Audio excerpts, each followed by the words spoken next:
Hello दोस्तों, sure success India YouTube channel पर आप सभी का हार्दिक स्वागत है। मैं उदय आज आपके लिए लेकर आया हूँ पहली क्लास हिंदी की यूपी ट्रिपल एससी पेट से संबंधित जितना भी आपका सिलेबस है वो सारी हिंदी आपकी लेकर आया हूँ। और इसके अलावा अगर आप यूपी ट्रिपल एससी पेट के अलावा अगर कोई और भी एग्ज़ाम अगर आप देंगे उसमें भी ये बहुत महत्वपूर्ण रहने वाला है। जैसे कि यूपी के एग्ज़ाम, यूपी पुलिस, यूपी लेखपाल, जो भी आपके एग्ज़ाम हैं वो जिसमें भी हिंदी आती है उसके लिए आपके ये हिंदी आपके लिए बहुत इम्पोर्टेंट रहने वाली है। तो आप यूपी ट्रिपल एससी पेट का सिलेबस देख लीजिए एक बार। सामान्य हिंदी, आपकी जनरल हिंदी बोलते हैं इसे। इस पहला चैप्टर आपका है संधि का, दूसरा चैप्टर आपका है विलोम शब्द का, तीसरा चैप्टर आपका है पर्यायवाची शब्द, चौथा चैप्टर आपका है वाक्यांशों के लिए एक शब्द, और आपका पांचवा चैप्टर है लिंग, और छठवां चैप्टर है आपका संस्कृत भिन्नार्थक शब्द। आपका अगला चैप्टर है मुहावरे एवं लोकोक्तियाँ, अगला चैप्टर है सामान्य अशुद्धियाँ, और लास्ट चैप्टर आपका है लेखक और रचनाएं, गद्य एवं पद्य। किसी और एग्जाम में जैसे यूपी पुलिस या लेखपाल या जिसमें भी आपकी वीडियो वगैरह में हिंदी आती है उससे इसमें क्या किया है, पेट में थोड़ा शॉर्ट कर दिया है। उनमें क्या होता है, थोड़ा लॉन्ग होता है। जो और चैप्टर रह गए हैं वो इनके अलावा भी हम आपको पढ़ाएंगे, पर अभी यूपी ट्रिपल एससी पेट का ही सिलेबस स्टार्ट करते हैं। चलिए आइए देखते हैं पहला चैप्टर संधि।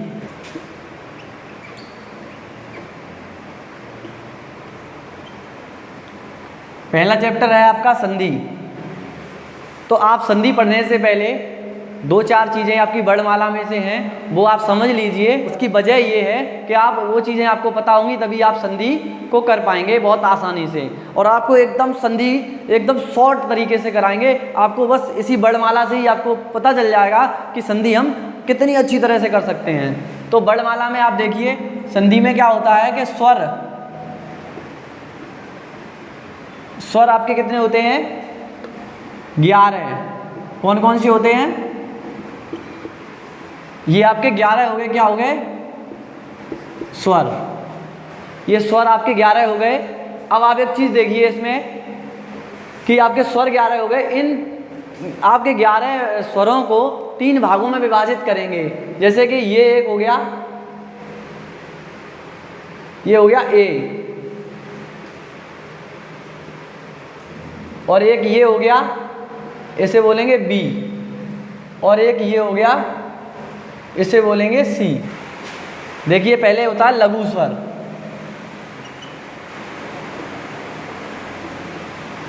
लघु स्वर क्या क्या होते हैं और दीर्घ स्वर क्या क्या होते हैं। आपके लघु स्वर वो होते हैं जो छोटे होते हैं। छोटे कौन कौन से होते हैं आपके, आ और ई और ऊ और ये रेशे ऋषि। ये आपके हो गए लघु स्वर। क्या हो गए आपके, ये आ ई ऊ और रेशे ऋषि लघु स्वर हो गए। और दीर्घ स्वर आपके जो बचे आपके 7 हैं वो आपके दीर्घ स्वर हो गए। और इस लघु स्वर आपके कितने हैं, 4। अब ये आपका क्या है, इसे बोलते हैं संयुक्त स्वर।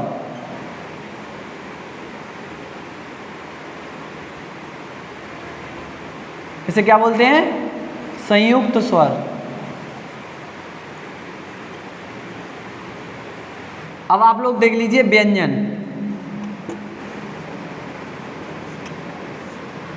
अब आप लोग देख लीजिए व्यंजन। व्यंजन कितने होते हैं, 33। सब लोगों को पता होगा व्यंजन आपके 33 होते हैं। तो व्यंजन 33 होते हैं आपके। तो व्यंजनों को आप इस तरह से लिखेंगे, का, खा, गा, गा, इसे बोलते हैं अंघा, बोलते हैं इसे अंघा।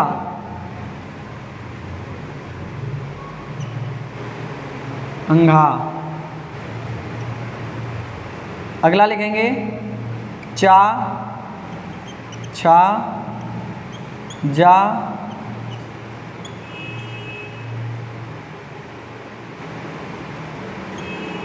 इसे क्या बोलते हैं, इया, इया करके बोलते हैं। टा, ठा, डा, अड़ा। ता, था, दा और धा और ना, पा, फा, बा, बा, मा। तो देखिए आपके ये हो गए व्यंजन। 33 व्यंजन में से ये आपके कितने हो गए? 1 2 3 4 5। एक रो में आपके 5 हैं तो 5 गुणित 5 आपके ये हो गए 25। कितने हो गए? 25। यानी कि ये इन्हें क्या बोलते हैं? इन्हें बोलते हैं वर्गीय व्यंजन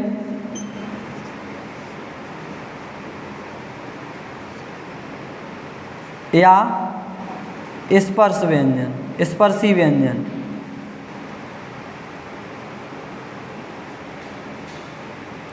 वर्गीय या स्पर्शी व्यंजन बोलते हैं। अब इनको क्या है कि ये इसका क्या एक नियम होता है कि ये का, चा, टा, ता, पा, ये हो गई आपकी फर्स्ट, और ये खा, छा, ठा, था, फा, ये हो गई आपकी सेकंड, ये वाली हो गई आपकी थर्ड, ये आपकी हो गई फोर्थ, और ये आपकी हो गई फिफ्थ, 5 नंबर की। ये आपकी हो गई 5वें नंबर की। ठीक है, तो ये आपकी रो हो गई। अब आपके बचे आपके व्यंजन वो क्या होते हैं? आपके बचे हुए व्यंजन जैसे आपका बचा है या, रा, ला और वा, इन्हें कहते हैं अंत्यस्थ व्यंजन। अंत्यस्थ व्यंजन। और आपका ये सा और सा और हा, इन्हें बोलते हैं ऊष्मी व्यंजन।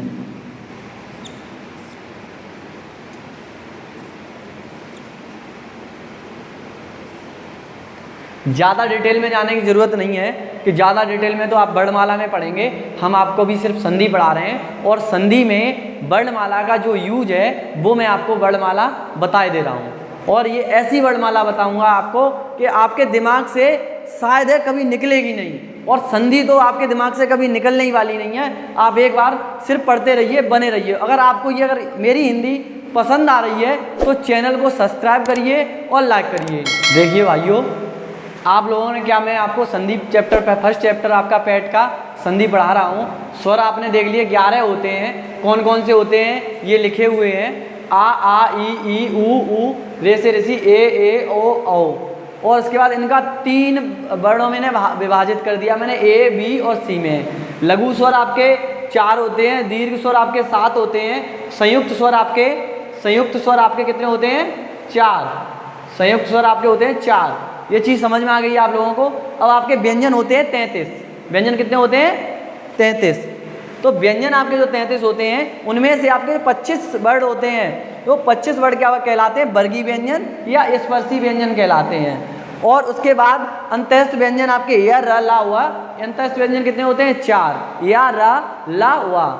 और आपके सा, हा, यानी कि ये आपके ऊष्मी व्यंजन कहलाते हैं। आप एक चीज़ यहाँ पे समझ लीजिए, अल्प प्राण आपके क्या होते हैं? अल्प प्राण होते हैं, देखिए भाइयों, अल्प प्राण होते हैं 1, 3, 5, यानी कि आपका ये पहला वर्ग, तीसरा वर्ग और 5वां वर्ग आपके क्या होते हैं? अल्प प्राण। और प्लस आपके अंत्यस्थ व्यंजन या, रा, ला, वा, ये आपके क्या होते हैं? अल्प प्राण। अब महाप्राण आप देखिए, महाप्राण आपके बचा दो वर्ग आपके जो बचे हैं वो महाप्राण होते हैं 2, 4, यानी कि आपके 2 और ये 4, खा वाली लाइन और घा वाली लाइन, ये आपकी क्या होती है? महाप्राण। आप लोगों की ये चीज़ अच्छे से समझ में आ गई होगी। ठीक है, आगे देखिए। अघोष क्या होते हैं? अघोष फर्स्ट वाली रो और सेकंड वाली रो, यानी कि फर्स्ट वाली का वाली रो और सेकंड वाली खा वाली रो, ये आपकी क्या हो गई? अघोष। और अघोष में तीनों सा आपके जोड़ दिए जाते हैं। अघोष वाली लाइन में, अघोष में तीनों सा जोड़ दिए जाते हैं, आपके ये ऊष्मी व्यंजन वाले। तीनों साथ जोड़ दिए जाते हैं, पर हा नहीं होता है। हा आपका अघोष नहीं होता है, हा आपका सघोष होता है। और इस सघोष में आपके बचे 3 रो, 3, 4 और 5। सघोष में आपके बचे 3 रो, 3, 4, 5। तो आपके उसके बाद इसमें या रा ला और या रा ला और वा और हा, या रा ला वा और कोमा हा, ये आपके इसमें जोड़ दिए जाते हैं। ठीक है, ये चीज़ आप लोगों को अच्छे से समझ में आ गई होगी। आशा करते हैं आपको ये चीज़ मेरी बिल्कुल अच्छे से समझ में आ गई होगी। संधि विच्छेद करने से पहले आप लोग वर्ड विच्छेद समझ लीजिए कि जो वर्ड विच्छेद होता है आपका, अगर आप लोगों ने वर्ड विच्छेद समझ लिया तो आप आज मुझे विश्वास है कि आप लोग फिर संधि को बहुत आसान तरीके से कर सकते हैं। जैसे आपका ये है कमल और ये आपका है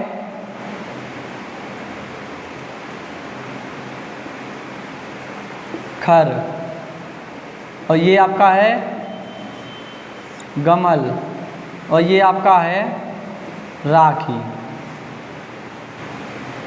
ये इतने शब्द हैं आपके। इन शब्दों को अगर आप लोगों ने वर्ड विच्छेद कर दिया तो मुझे पूरा भरोसा है कि आप लोग संधि बहुत अच्छी तरह से कर सकते हैं। देखिए कैसे करेंगे। जैसे आप कमल को तोड़ेंगे तो आप ऐसे ही तो तोड़ेंगे, का व्यंजन में हलंत लगती है, व्यंजन में हलंत लगती है। का प्लस आ, का के बाद ये आ होता है, छिपा होता है, हर शब्द में छिपा होता है कुछ ना कुछ। प्लस मा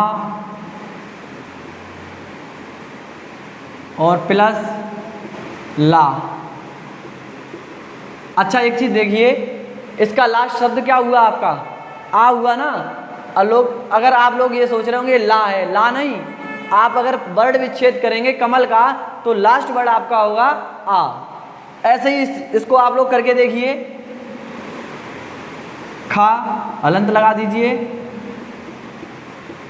खा आ प्लस रा प्लस आ। ऐसे ही इसमें भी आ बाद में है। और इधर देखिए इसमें भी ऐसे ही गा प्लस आ प्लस मा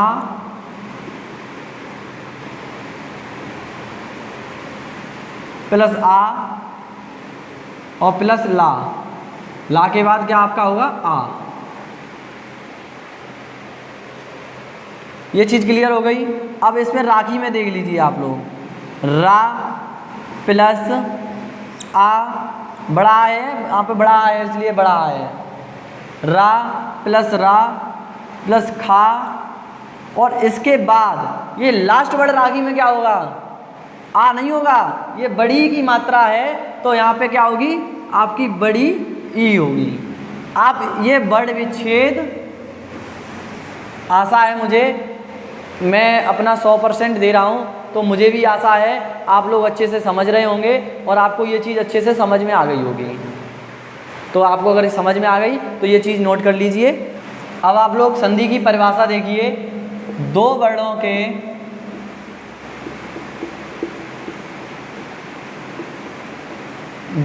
के मेल से उत्पन्न विकार या परिवर्तन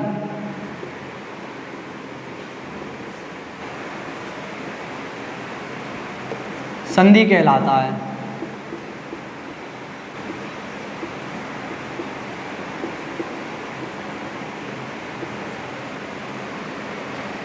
दो वर्णों के मेल से उत्पन्न विकार परिवर्तन या संधि कहलाता है। अब आप लोग देख लीजिए दो वर्ण, पिता और जलपान। अब इन दो वर्णों की मैं आपसे संधि विच्छेद करवा रहा हूं तो आप लोग इसकी संधि विच्छेद करेंगे तो ये देखिए पी प्लस ता बराबर क्या हो जाएगा आपका पिता, और ऐसे ही इसमें होगा जल प्लस पान बराबर जलपान। तो इसमें समझने वाली ये बात है कि दो वर्णों के मेल से उत्पन्न विकार यानी परिवर्तन, उसे क्या कहते हैं? संधि। तो आप इसमें ये पूछे हम आपसे कि पिता में किसकी संधि है और जलपान में किसकी संधि है, तो पिता में और जलपान में कोई संधि नहीं है, क्योंकि इनका अगर हम संधि विच्छेद करते हैं, इसे संधि विच्छेद करके देखते हैं तो इसमें कोई परिवर्तन नहीं होता है। पिता है, पिता ही रहता है, जलपान है, जलपान ही रहता है, जल प्लस पान, पिता पी प्लस ता, पिता ही रहता है। तो इनमें कोई परिवर्तन नहीं होता है। हम इनमें संधि विच्छेद करके देख लिया, तो जब परिवर्तन नहीं होगा तो ये संधि नहीं होगी। ये चीज़ आप लोगों को अच्छे से समझ में आ गई होगी। चलिए आगे चलते हैं।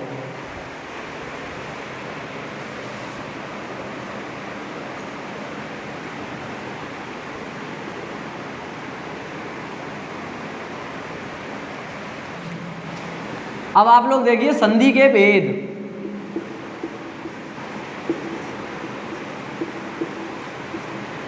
बताइए संधि के भेद कितने प्रकार के होते हैं?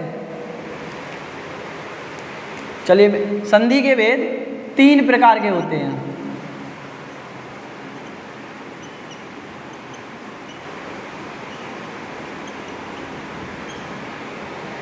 संधि के भेद आपके 3 प्रकार के होते हैं। कौन कौन से होते हैं? स्वर संधि,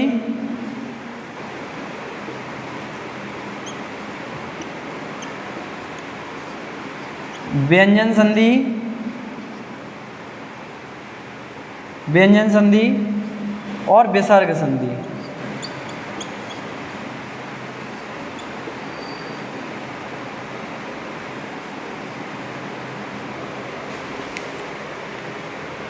स्वर संधि, व्यंजन संधि और विसर्ग संधि, 3 संधियां होती हैं आपकी। संधियों के 3 प्रकार होते हैं, 3 आपकी ये संधियां होती हैं।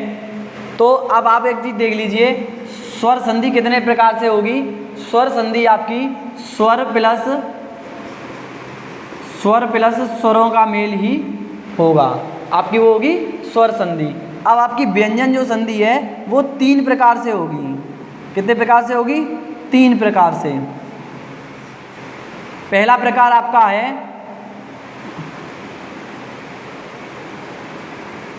स्वर प्लस व्यंजन संधि, स्वर प्लस व्यंजन, और अगला होगा व्यंजन प्लस स्वर, और लास्ट आपका है व्यंजन प्लस व्यंजन। कहने का मतलब ये है कि आपकी जो स्वर संधि है वो उसमें तो आपका स्वरों का और स्वरों से मेल होगा, पर आपकी जो व्यंजन संधि है वो 3 प्रकार से होगी। वो कितने प्रकार से होगी? 3 प्रकार से। 3 प्रकार क्या क्या होंगे? एक तो वो होगी आपकी स्वर और व्यंजन, स्वर और व्यंजन का मेल होगा। दूसरा आपका व्यंजन और स्वरों का मेल होगा। तीसरा आपका व्यंजन और व्यंजन से मेल होगा। कहने का मतलब ये है, जो आपकी व्यंजन होती है, व्यंजन संधि, उसमें क्या होता है कि उसमें व्यंजन तो एक तरफ रहेगा ही, हर हालत में व्यंजन तो एक तरफ रहेगा ही। और अब आपकी रह गई विसर्ग संधि। ये 2 तरह से होती है, 2 तरह से होती है। विसर्ग प्लस स्वर और विसर्ग प्लस व्यंजन। आप लोगों के यहाँ तक बात क्लियर हो गई होगी।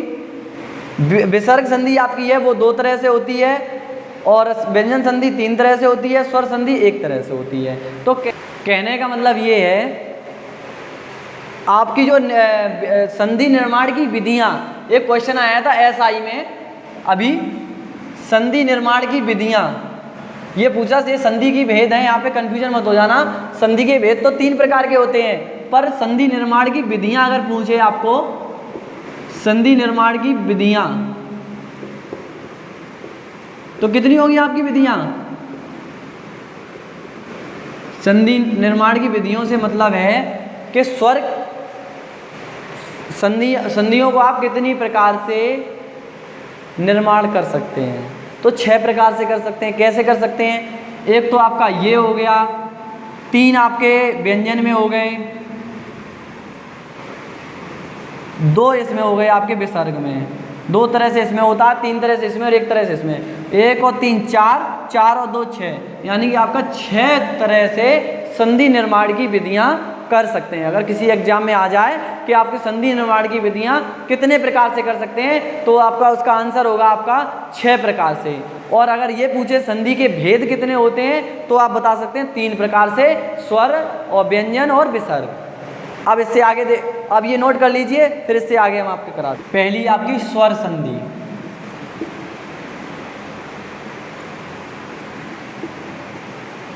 स्वर संधि, तो आप लोग स्वर तो देख ही चुके हैं, क्या क्या होते हैं आपके स्वर। ये आपके हमने क्या बताया था, ए वर्ग, आपको शुरुआत में बताया था, इसे हम ए का नाम देते हैं। इसके बाद ई,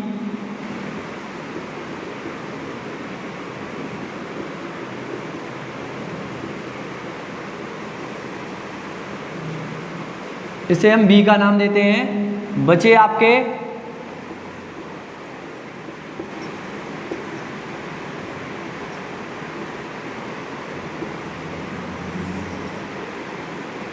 इन्हें हम सी का नाम देते हैं।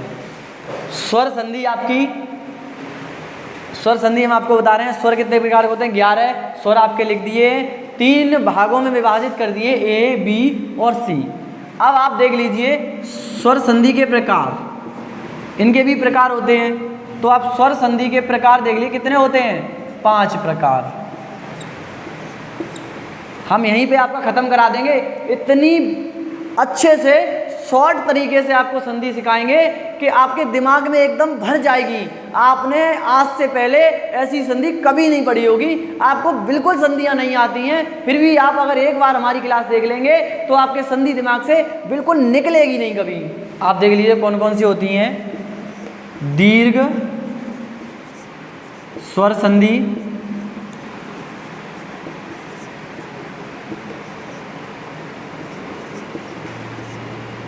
गुण स्वर संधि,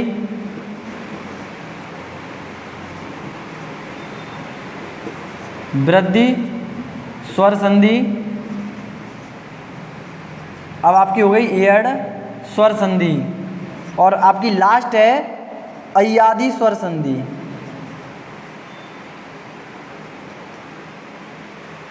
आप लोगों को ये आपके स्वरों के स्वर संधि के 5 प्रकार हैं। दीर्घ स्वर संधि, गुण स्वर संधि, वृद्धि स्वर संधि, यड़ स्वर संधि, अय्यादी स्वर संधि। अब आप लोग एक बार देख लीजिए किस तरह से आप स्वर संधि को सारी संधियों को किस प्रकार से आप कर सकते हैं। देखो स्वर संधि अगर आप करेंगे तो स्वर संधि की पहचान है आपका जो आपकी ए बी और सी। इस कहने का मतलब ये है कि ये इन जो 3 वर्ग आपके बनाए हैं मैंने, इन 3 शॉर्ट ट्रिक से ये है कि इन 3 वर्गों का आपस में मेल होगा, यानी कि अपने परिवार में, अपना परिवार, इसे बोलते हैं शॉर्ट में अपना परिवार। कहने का मतलब ये है कि आपकी जो दीर्घ स्वर संधि है उसका अपना परिवार से मतलब है ए का ए से मेल होगा, प्लस ए का ए से, और बी का बी से, और सी का सी से। ये आपकी दीर्घ स्वर संधि हो गई। आपको समझने का तरीका ये है, अगर ए वर्ग का मेल ए वर्ग से हो रहा है, या बी वर्ग का मेल बी वर्ग से हो रहा है, सी वर्ग का मेल सी वर्ग से हो रहा है, तो आप आंख बंद करके बता दीजिए ये दीर्घ स्वर संधि होगी। क्लियर हो गई ये चीज। अब अगली देखिए आप, ए वर्ग का मेल अगर बी से कराए, ए का मेल अगर बी से कराए, तो आप इसमें बेझिझक कह सकते हैं कि ये गुण स्वर संधि होगी। गुण संधि ए का मेल अगर बी से कराए, यानी कि ए वर्ग का मेल इस वाली बी से कराए, तो आपकी क्या होगी, गुण स्वर संधि। पहचान आपको अच्छे से पता चल गई। इसके बाद आप देखते हैं वृद्धि स्वर संधि का। वृद्धि स्वर संधि में आप देखेंगे ए का मेल अगर सी से कराता है तो आपकी क्या हो जाएगी, वृद्धि स्वर संधि। और आप अगली वाली देख, अब एड़ स्वर संधि में आप देख लीजिए, एड़ स्वर संधि कैसे आप पहचानेंगे, बी का मेल किसी अन्य स्वर से कराए। इसका मतलब है क्या, किसी अन्य स्वर से कराए।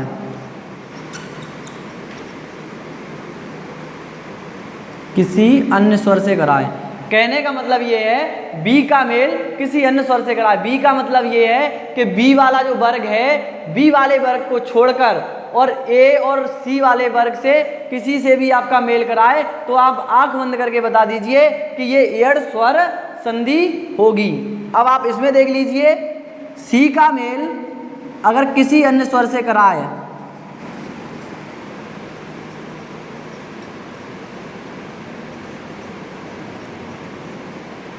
अन्य स्वर से कराए,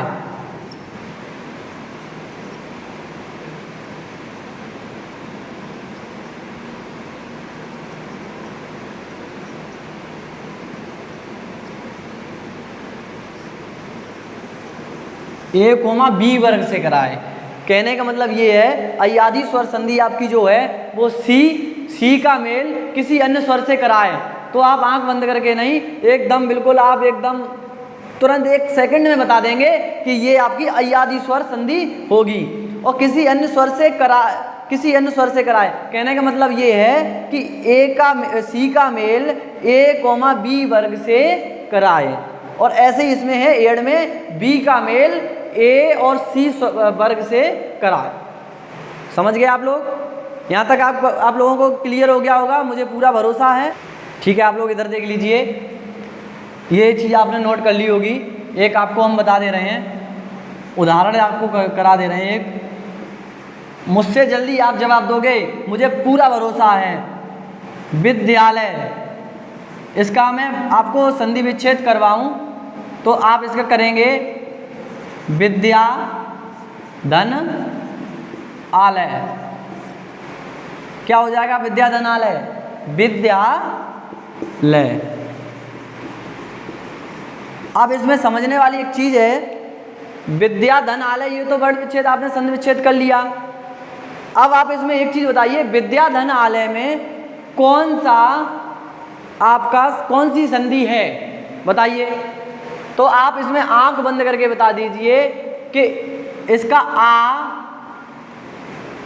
की आ से है, तो ये आ का आ से है। तो इधर देख लीजिए आप, दीर्घ स्वर संधि में ए वर्ग का मेल ए वर्ग से हो, किसी वर्ग का आपस में मेल हो तो उसमें क्या होगी? आपकी दीर्घ स्वर संधि होगी। तो आ का मेल आ से हुआ तो एक ही वर्ग में तो हुआ, तो आपकी ये क्या हो गई? आपने एकदम बता दिया कि ये आपकी विद्यालय जो है आपका, ये संधि इसमें दीर्घ स्वर संधि है।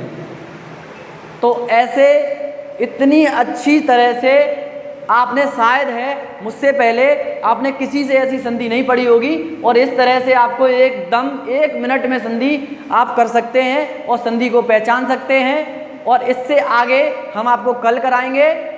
आज के लिए बस इतना ही। आशा करते हैं आपको मेरी ये वीडियो आपको पसंद आई होगी। अगर आपको ये वीडियो पसंद आई है तो आप लाइक करिए, सब्सक्राइब करिए। मिलते हैं आपसे अगली क्लास में। धन्यवाद।